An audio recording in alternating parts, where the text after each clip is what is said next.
Hi, today I'm going to be reading A Pocket for Corduroy by Don Freeman. I think it's published by Puffin Books. Alright, A Pocket for Corduroy. As you can see, Corduroy is up here. He doesn't have his pocket yet.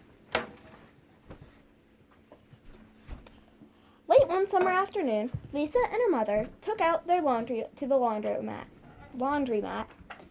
As always, on such trips, Lisa carried along her toy bear, Corduroy. The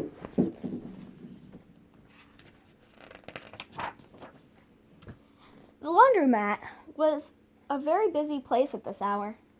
Now, Corduroy, you sit right here and wait for me, Lisa said. I'm going to help with our wash.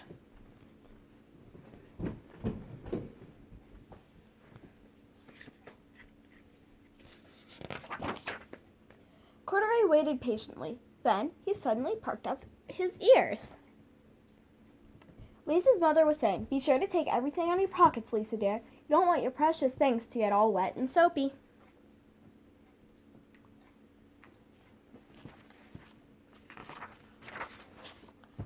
Pockets, Corduroy said to himself.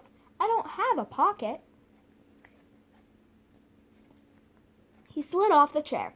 I must go find something to make a pocket out of, he said, looking around.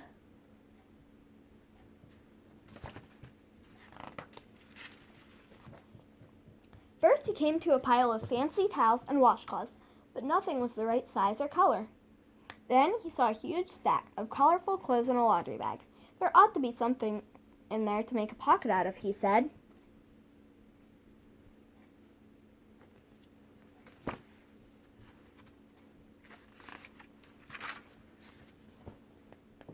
Without hesitating, he climbed inside the bag, which was filled with pieces of wet laundry. The dampness didn't bother Corduroy in the least.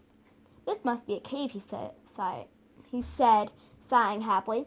I've always wanted to live in a dark, cool cave.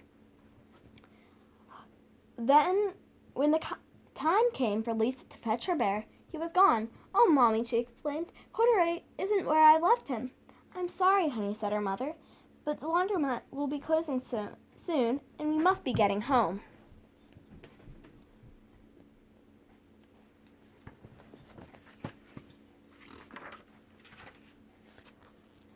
Lisa was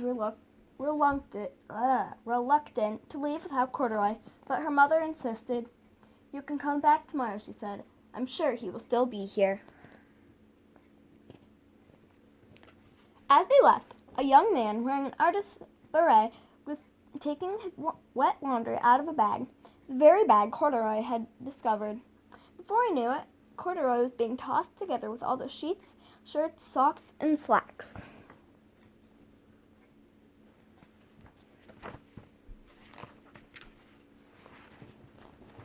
Inside the dryer. But just as the artist was shutting the glass door, Corduroy tumbled out onto the floor. How in the thunder did that bear ever get mixed up with all my things? The artist wondered. Poor Corduroy was damp all over. The least I can do for him is give him his overalls a good drying, said the man thoughtfully.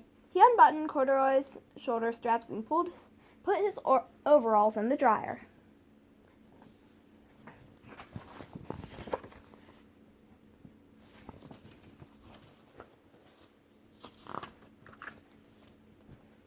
Corduroy grew dizzy as he watched the clothes spinning around, but the artist became inspired. This would make a wonderful painting, he said, as he took a sketch pad out of his pocket and began drawing the swirling colors. I can hardly wait to get back to my studio. Finally, the dryer stopped whirling and the man gathered up the clothes. Then he helped Corduroy put on his warm, dry overalls. All at once, the manager of the laundromat called, "Closing time, everybody out."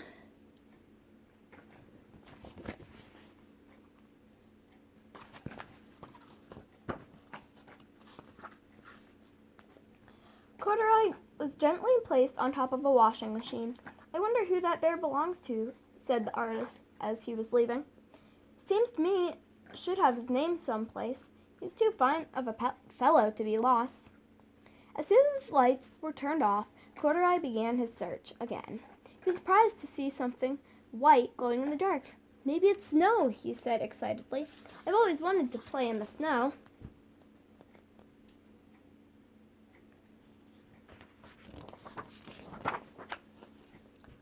He accidentally tipped over the lid-open box, and suddenly he was covered with a soft, slippery soap flakes. Gradually, Corduroy began to slip and slide. Oh, what fun, he said with a smile. I've always wanted to ski down a steep mountainside.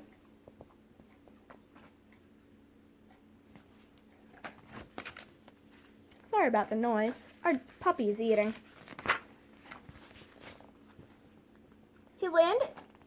He landed paws first in an empty laundry basket.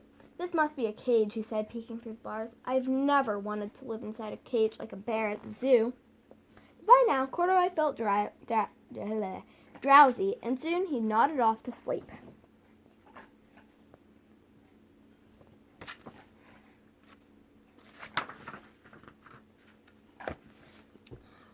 The next morning, when the manager came to open the door of the laundromat, there was Lisa waiting. I left something here yesterday, she explained. May I look around? Certainly, said the manager. My customers are always leaving things. Lisa was searching under the chairs and in the back of the washing machines when she heard the manager call to her. Is this what you're looking for, señorita?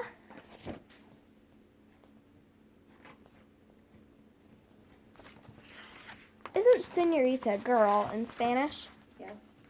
That's what I thought. Yes, he's my best friend, shouted Lisa as she came running. She reached and picked Corduroy out of the basket. So this is where you've been, you little rascal. It's time I took you home. Lisa thanked the manager and ran out the door and down the street, holding Corduroy tightly in her arms. I thought I told you to wait for me, she said. Why did you wander away? I went looking for a pocket, Corduroy said. Oh, Corduroy, why didn't you tell me you wanted a pocket? Asked Lisa, giving him an affectionate squeeze.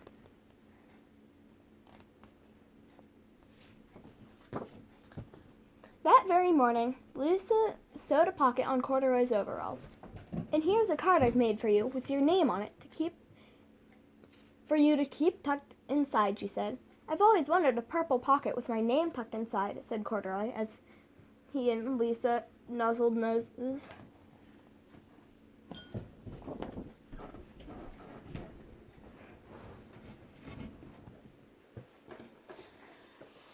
Now I want you to close your eyes.